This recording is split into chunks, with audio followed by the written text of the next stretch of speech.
Gargoyle Man here again. Now, what I'm going to talk about today is something I might be kind of a little bit late on, but that's probably because I haven't really paid much attention to the subject matter for quite a while, and I just wanted to express my thoughts on this subject.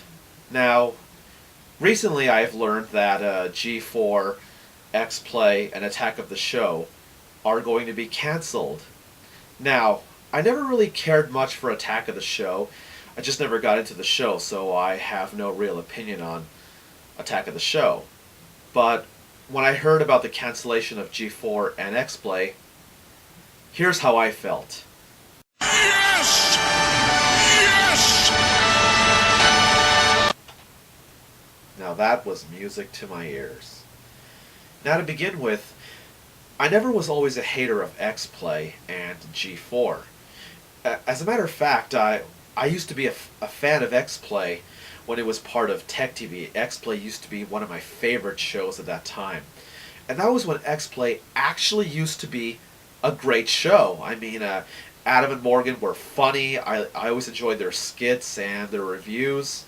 And sure, in their reviews they weren't always right, but they knew what they were talking about. And that was also when G4 was also a great channel, when it was entirely about video games. And it was been my long time dream to see a channel that was based on video games. And it was one of the few reasons why I watched TV in the past decade. Because during the past decade, of course, I didn't watch a whole lot of TV. And we all know that at some point later, G4 and Tech TV did merge to become G4 Tech TV. And some people blame the merge for G4's decline in the following years. And to clear that up, that actually had nothing to do at all with G4's inevitable decline. We all know who was responsible for that, do we?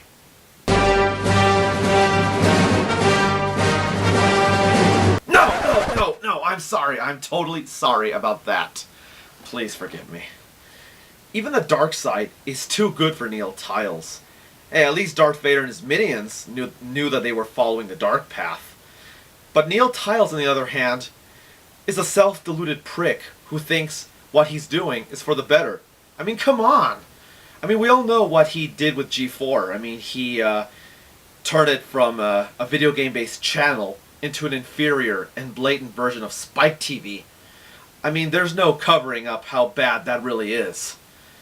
And while that was happening, I noticed that X-Play was still on the air while other video game themed channels were getting cancelled. And at first I thought that there was going to be like about 30 minutes of watching anything on G4. Kind of like with MTV nowadays. The only thing that's good on MTV is The Return of Beavis and Butthead, which is one of my favorite shows. And boy was I wrong. X-Play had proven itself to be a show that got worse and worse with age, and it never got any better. In fact, it was even worse than the Irate Gamer, and that's saying something. And it comes down to two main categories why X-Play sucks. I mean, first there's the humor, and then there's the reviewing. One of the major aspects that I loved about classic X-Play was their style of humor at the time. And back then, Adam and Morgan had real humor, which is why I enjoyed many of their skits and their reviews at the time. For me, my favorite skits will always be whenever Adam Sessler portrayed the character Shot Grimgravy, or when Morgan Webb portrayed the German take on herself known as Morgan von Webb. And who could ever forget the classic bad camera angle skit? That was my favorite skit of all time, and it still is today, along with the Bob and Steve skits. They too were as funny as hell. Some of my favorite reviews were the Drake of the 99 Dragons review.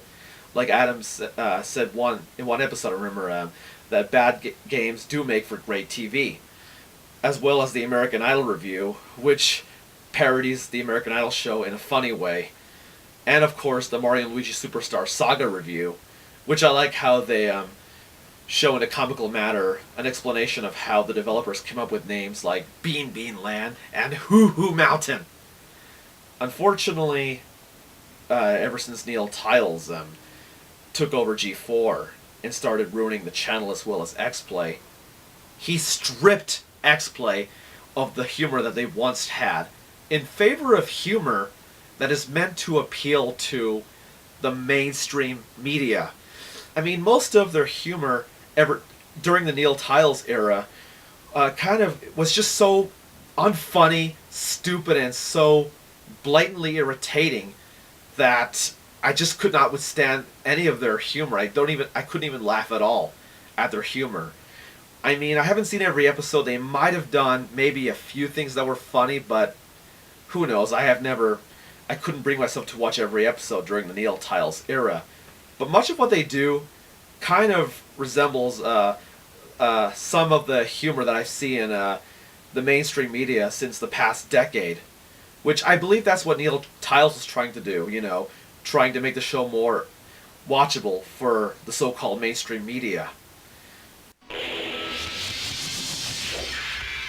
At long last, we finally come to the cream of the crop, the reviewing. Now, during the classic days of X-Play, Adam and Morgan used to be informative with their reviewing. I mean, back then they weren't always right, but let's face it, no one's perfect. I mean, everybody now and then, no matter how great you are, will always have their mishaps.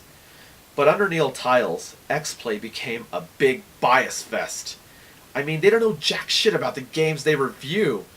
I mean, you can sometimes question whether they've actually played the games or not anymore. I mean, sometimes they go as far as criticizing a game for stupid reasons like story over gameplay. I mean, if there's anything I hate more than hearing graphics over gameplay, it's story over gameplay. I mean, that's one of the reasons why X-Play criticized the game Haze, which, in my opinion, was not as bad as they said it was. I mean, it wasn't a 5 out of 5 game. It wasn't that exhilarating, but I still liked the game. It was pretty fun to play. And surely was not as bad as, X-Play said it was. And, so like I said, they are very unreliable when it comes to reviewing under Neil Tiles. And also, another thing I really cannot stand with Adam and Morgan is that during the Neil Tiles era, they have become very hypocritical. I mean, for example, let's look at the Resident Evil 5 review that was done by Adam Sessler. I mean, at one point he criticized the game for having no strafing while aiming. But get this! In Resident Evil 4, you couldn't strafe or duck either while aiming.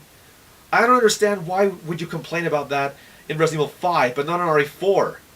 That is just hypocritical. And it doesn't end there. It doesn't end there. It gets worse. Also in the RE5 review, Adam says that one of the biggest problems was that the game doesn't reinvent itself over its predecessor. Are you kidding me? Does every game have to reinvent itself after each sequel? I mean, that is just ridiculous. I mean, especially when you think about the Call of Duty Modern Warfare series. Modern Warfare 1, Modern Warfare 2, and 3 are just copy-paste repeats of each other. I'm not saying they're bad. They're fun to play, but they weren't all that great. And Adam and Morgan say that they keep getting better and better and better.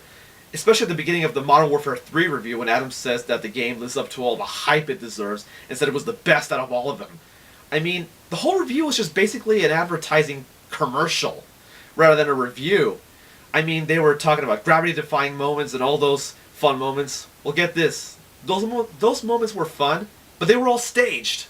I mean, I'm not saying it's bad to have staged moments in a game, but it's just more like, they're just there, so enjoy them while they last. And it's nothing really that revolutionary over its predecessor. So I don't understand why would they go to that extent. It's just ridiculous. I mean, I played Modern Warfare 3. I beat the game. It's fun. If I were to review it, I would give it a 3 out of 5. It's just kill a wave of enemies and then move to the next area, kill a wave of enemies, and, it gets kind of repetitive at times, along with staged scenes to break up the repetition. That's all there is to it. Now, I'm not sure if everybody remembers this or not, but I remember it clear as day. It was like around late 2005 or early 2006. And that was when X-Play made not only their worst review ever, but the worst game review in human history. And that was their Shining Tears review. Holy crap, that was beyond abysmal. You can't get any more biased than that. I mean, all Morgan Webb did throughout the whole review was just say, this game sucks so bad, this game so sucks, and throw an occasional unfunny humor just for shits and giggles. I mean, wow! Not even Chris Bores, the irate gamer, could make something that bad. I don't know what Morgan was thinking of when she was making that review, but holy crap. I mean, if you're going to make a review that's based on a lie, at least make false evidence to back up your claims. I mean, sheesh. That is just, wow. That takes the cake big time. If anyone out there has a VHS recording of that review, I demand that whoever has it should upload it on YouTube just to show the whole internet just how bad the review is, because on their website they got rid of the review, probably to cover up the evidence that it ever existed. But, well, I still remember that clear as day, and I will never forget it.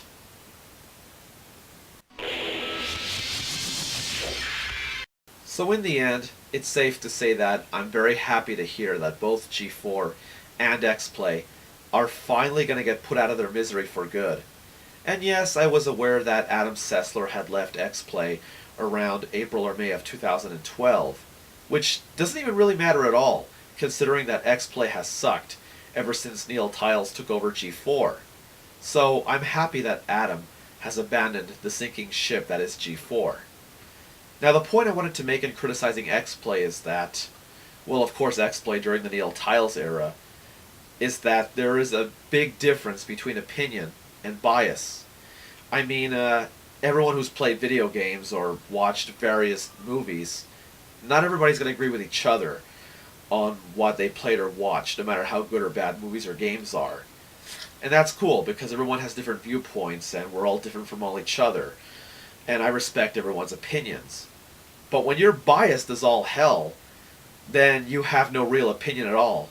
You're just, you don't even know what you're talking about. It's very sad, because you're either chasing the winds of what major popular groups are saying, you know, trying to fit into a bandwagon, or selling out for money. The list goes on about many reasons of why some people do get biased. You know, I can go on with that, but you'll get the point. So, never listen to any of the biased reviewers, especially within the mainstream media. Listen to those who've actually played the games, because they know what they're talking about. I mean, yes, now and then we'll get criticism from fan brats. That's natural. But when you're biased, then you're an easy target, and the fan brats are going to tear you apart easily, because you don't have facts to back up your claims or anything, and that is really sad. So, in the end, is there any last things, any last words I have to say about G4 and X-Play? Well, it's not for sure rest in peace, because I have said that in the past ever since G4 and X-Play went downhill. So, here's what I have to say about them now. Drop us a card from hell. Let's know if it's hot enough.